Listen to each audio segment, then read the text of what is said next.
Hey everybody, welcome back. Movie review time, where we geek out about a movie we just saw, and we just saw Lovin' Monsters. So this is going to be our no spoiler review. We're not going to do any spoilers in here. If we do say a spoiler, I'll cut it out. And yeah, he points at me. Well, you know, the shoe fits.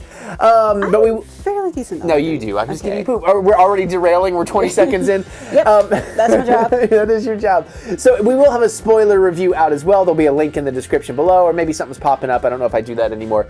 But essentially, Lovin' Monsters just hit on demand theater at home, I guess is what we're calling it. Yeah. So we just rented the 4K version and watched it on the OLED and everything. Mm-hmm. And we're going to talk all about it here and just kind of give you our general thoughts and impressions about it. I do like to say, again, keep in mind that this is us immediately after watching it. Mm-hmm. Opinions change over time and with attitude and rewatchings and whatever. And we don't consider ourselves, oh, that's not going to stay, wow. Mm-hmm. I'll explain that. Wow, really? We're not really critics or reviewers per se. We're just here to talk about movies we loved or didn't love or whatever, you know. So we're just kind of geeking out. I put review in the title because it is SEO. It's feeding the algorithm. But that said and done, I had pretty high expectations for this. Not like the highest. It wasn't like, oh my God, it's a new Star Wars or oh my God, it's a new Godzilla. But I was like, this is going to be a good time. And that's how I went in with this, and it was even better than I expected. I loved the hell out of this. I actually feel like I went in with moderate expectations, just because it was kind of like, because it could have easily been a case of like all the good stuff was in the trailer. Right. Yeah. And I'll talk about it, but I was a little bit worried for a minute. It was, but. But no, basically, I'm just gonna say, if you like movies like Zombieland.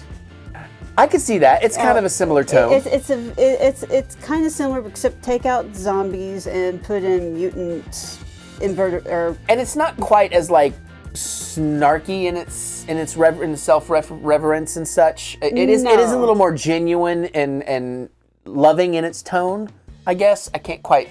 There is a difference tonally, but it's funny, but it's not a comedy. Right, and stylistically, I think, is where you're definitely making a great comparison, because stylistically it fits kind of in that universe, but Amazing Monsters, which I don't want to tell you too much about. Let's be careful, because from what I saw in the trailer, I didn't pick up exactly what was happening with a lot of these monsters, and that was kind of surprising for me, but also something that really creeped me out more than I anticipated. Yeah, you wouldn't do well. No, you were having some creepy issues too. Don't you get all snooty with me. No, I had jump scares. Well, there were quite a few of those as well. One of the things I said to her when this is over, and I definitely want to say it here because I think this is also a great thing to point out about this is one of the best video games I didn't get to play. Like you could have, if this had been the adaptation of a video game, this would have been the best video game adaptation movie ever. Because this would make for an amazing, like, 8 to 12 hour story campaign where you go through this world, you learn things, you're leveling up. You have to scavenge a little bit. You deal with this group of characters and this group of characters and that, and then there's twists and turns along the way. You get emotionally invested. You have your sidekick dog, boy, which, I mean, it's perfect for that. The set design is amazing. The performances are amazing. The trailer is mildly deceptive in the sense that you think if it was more of a traditional movie, there are certain characters that would be in it more than you expect.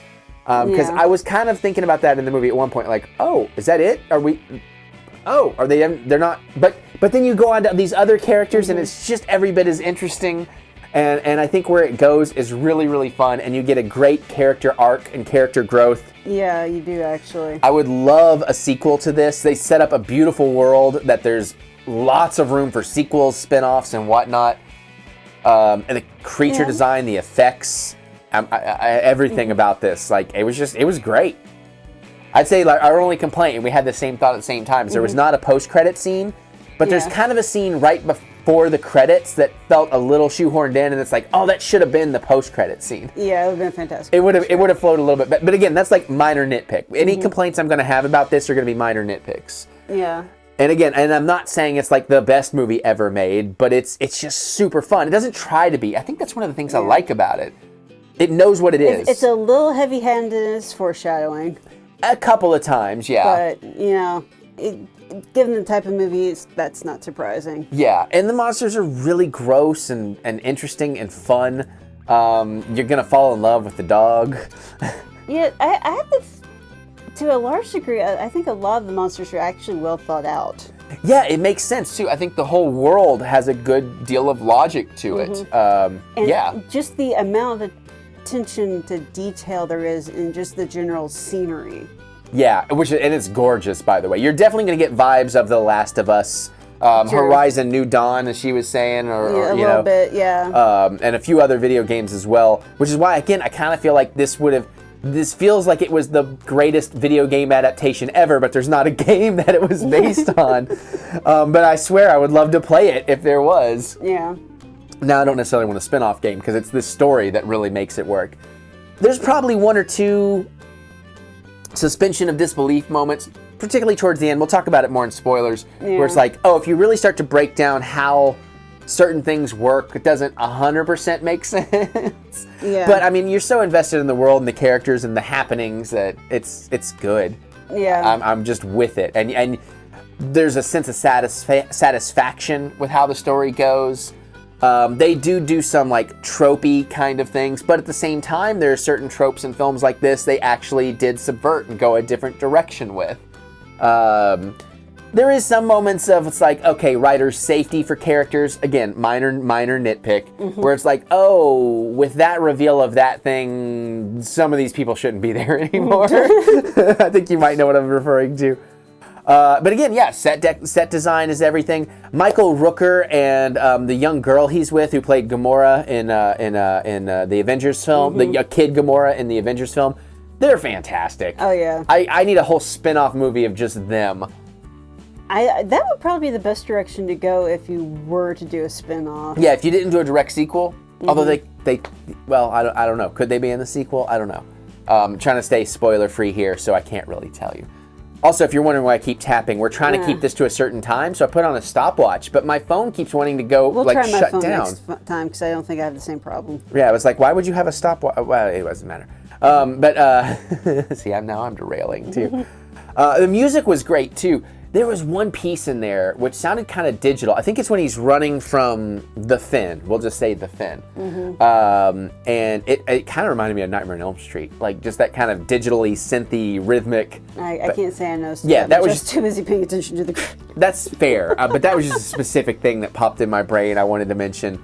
The lead character is fantastic. The way they tell the backstory and the modern story, I think, is great. The pacing is great. It's like 109 minutes, but I mean, it just flies. It takes off. It starts well. The romance is adorable and cute. His girlfriend character, you're going to recognize her from a lot of things. Yeah. No, unless you're out here going like, she looks familiar. Yeah. And then look up on IMDb, it's like, right. Oh yeah, no, she wasn't that.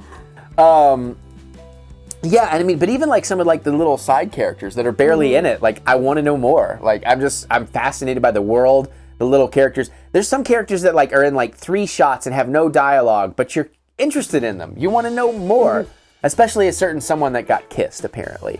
I would like to know more about that character. That wasn't who I was specifically thinking of, but eye patch lady. Yeah, sure. But yeah, and again, there is some obvious foreshadowing in here, but then there's also some kind of like fake foreshadowing in a way where it's like you think, oh, I've seen movies, I know how this trope goes, but it doesn't go that way, which is kind of nice. So I quite appreciated that as well. Again, monsters. I just can't get over the monsters. They were giving me the heebie-jeebies for sure. So, but yeah, I mean, again, I highly recommend this. It was $20 to rent. It's one of those $20 30-day windows. You can watch it.